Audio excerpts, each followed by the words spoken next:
Hi there, it's Cindy Hodnett, your host for Behind the Scenes podcast. Of course, we are today still remote, and we are pleased to have as our special guest Caroline Hipple, who is president of Norwalk Furniture, a longtime buddy as well. And Caroline, first of all, I want to say thank you for taking time to talk with us today and let people know a little bit about what's going on. Sort of from the manufacturer side of the industry and how you guys are adapting. Well, thank you for having me, Cindy. And I think communicating is part of weaving together the connections that will get us through this. So I am delighted to be a part of it. So nice to hear your voice. And you as well.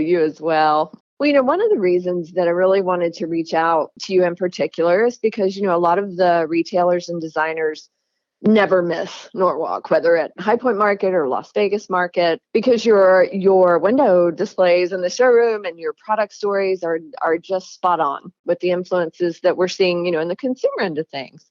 So, there's a lot of disruption right now as a result of everything. How have you guys adjusted, production at Norwalk and how are you planning your own return to normal operations right now?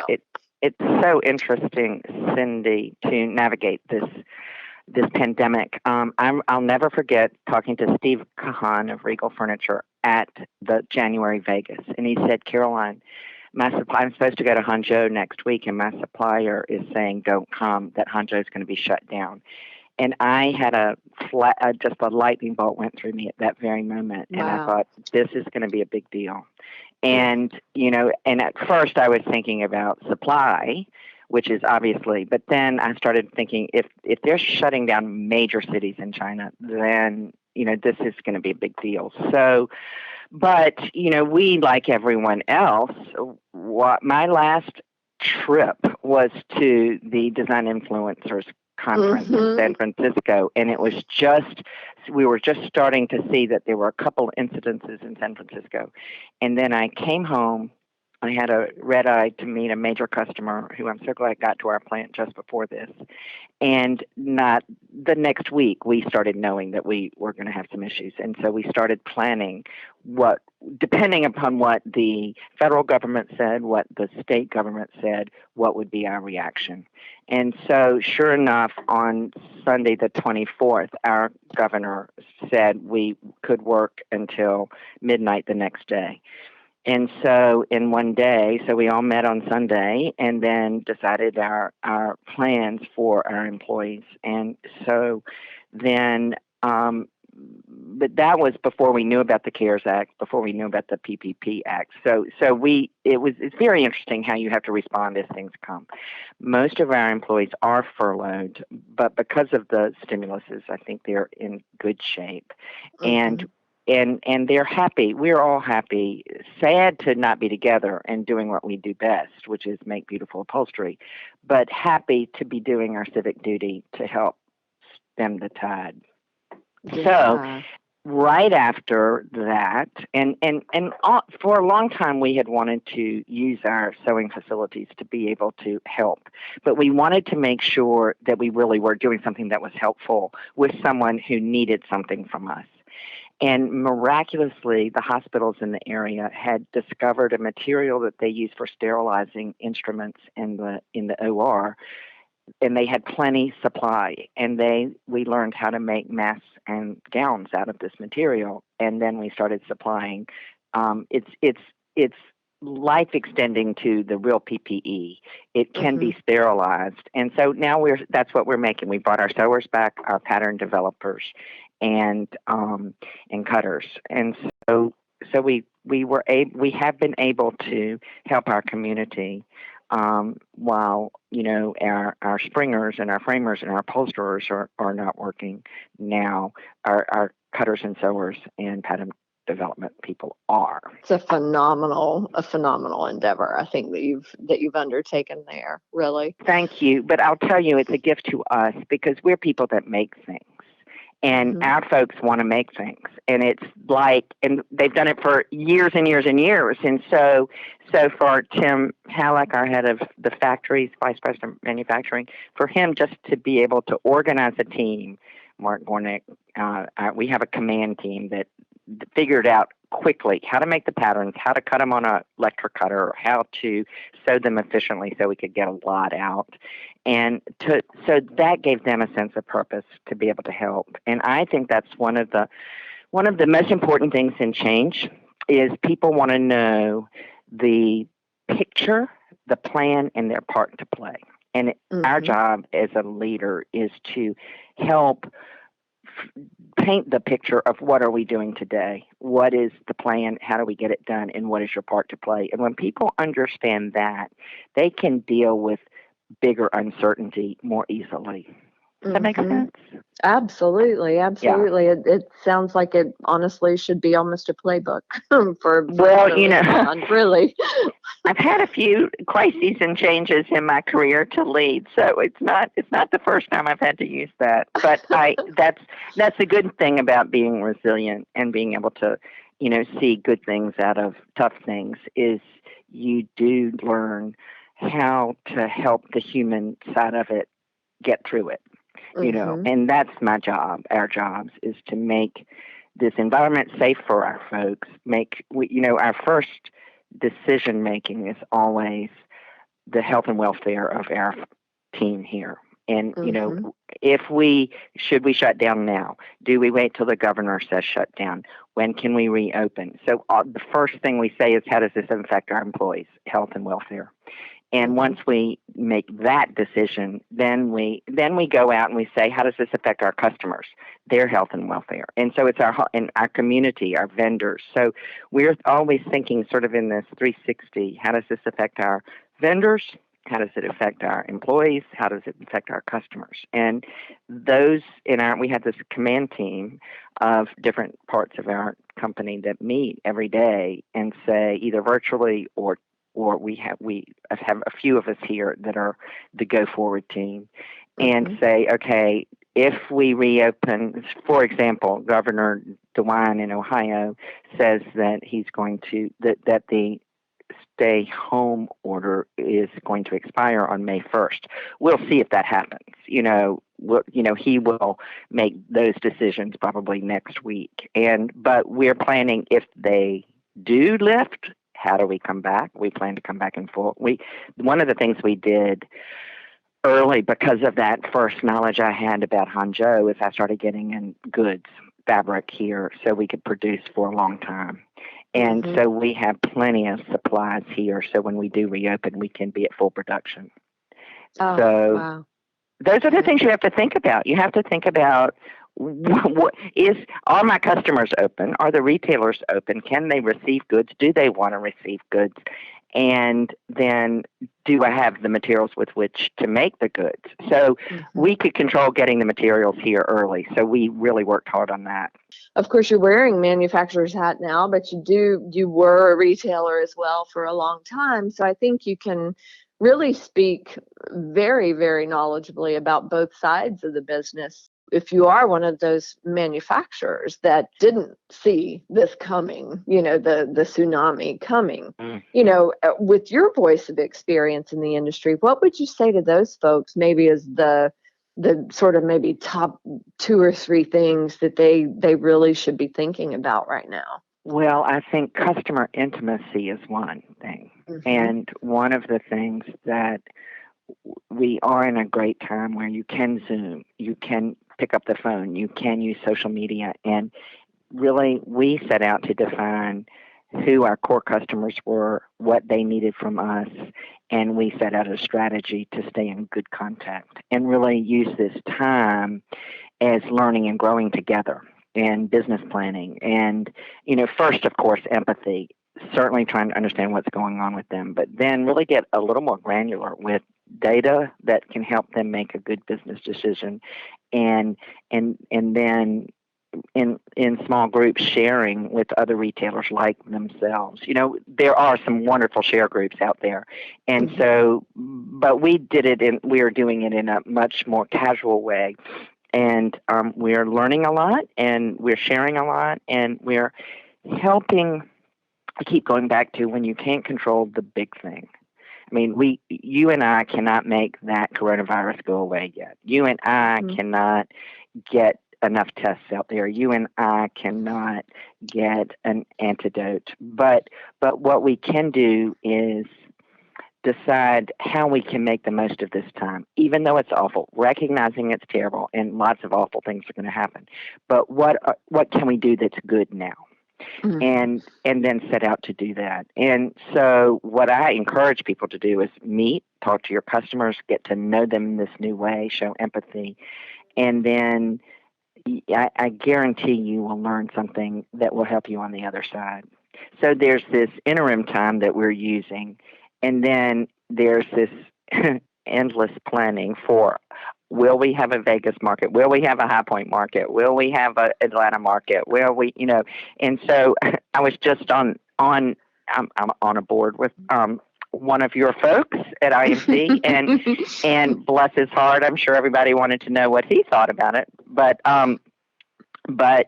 the idea is, until you know otherwise, you plan for a great High Point. Until you know otherwise, you plan for a great Las Vegas. Because if you're not planning for that and you have it, you're going to be sad. And so then you say, B, what if there isn't? What do we do? And what's your plan there? And then C is, what's next? So I think really having the discipline with your team to say ABC plans gives people a sense of control over an uncontrollable environment. Let's go to the other side of the road, really. Let's talk about, like, if you were a retailer right now in this environment, what would you be doing as a retailer, realizing that it may be as quick as 24 hours. Exactly, that you have to open back up.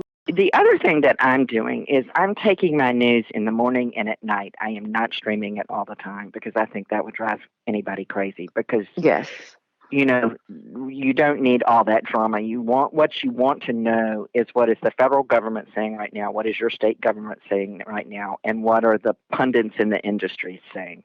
And then how does that affect your business? So as a retailer, you really need to think about cleanliness. You need to think about trust. You need to think about ways that when you do open those doors, people will feel safe coming into your space. That's one thing. But before that opening up, one of the things we're doing with our share groups is passing along best practices, and we're learning so many cool things. I am a secret retailer at heart, and I'm like, oh my God, I'd love to be doing that. I'd love to be doing that. And, whether they're doing special promotions on social media, whether they have designers doing room plans from home and using technology, there's lots of really creative stuff happening from the independent and large retailers that keep the energy positive, not being too mercenary, but just making it lighter or funner or solution oriented. And I think one of the things I know from managing through hurricanes and tornadoes and earthquakes, and I've been through all of them, running lots of retail stores during all of them, what happens is people then, the home becomes even more important, maybe because it's had a shake, maybe because right now it's your sanctuary. So you're sitting inside that sanctuary day in and day out with more of your family than you've ever had close to you. And that's a blessing. Sometimes it drives everybody crazy, but it's a blessing. But you're looking at your couch that's worn out and you're thinking, I've got to change that couch. And that really does happen. And I'm not being mercenary, but I do think that people are looking at their homes in different ways than as the hall in a hotel. Instead, it's, I live here. How do I make this comfortable, cozy, healthy? These are going to be some of the buzzwords. Wellness within your walls, right? And something that's beautiful, raises your spirits, well designed. So all of those things are things that we can key into as retailers to say, I'm going to have a wellness seminar online. I'm going to, do room planning for 5 cozy ways you can redo this room. Some of these things are things that what you want to do is be the person that stands out in your customer's mind on the other side of this. Who was there for me? Who was reaching out? Who was giving me some solutions? Who was making me feel good? You can control that as a retailer through your outreach. And I think, one of the things, and you alluded to a few of them, it's fascinating really to think about what the consumer market does look like on the other side. And I think you're right, health and wellness, even we're hearing in some circles sort of stemming more from even the fashion industry that sustainability is going to kick up a bit. People looking at entertaining at home. So, those sorts of accoutrements are maybe going to be more focused. I think you're right. Dining rooms is going to have a new purpose. I think it's been too. sort of the shoved to the side for a little while, but I'm not sure. I think now, because people will be used to entertaining at home and having their family there, I think, it's still a little too hard to say what the macro thing is going to do to us.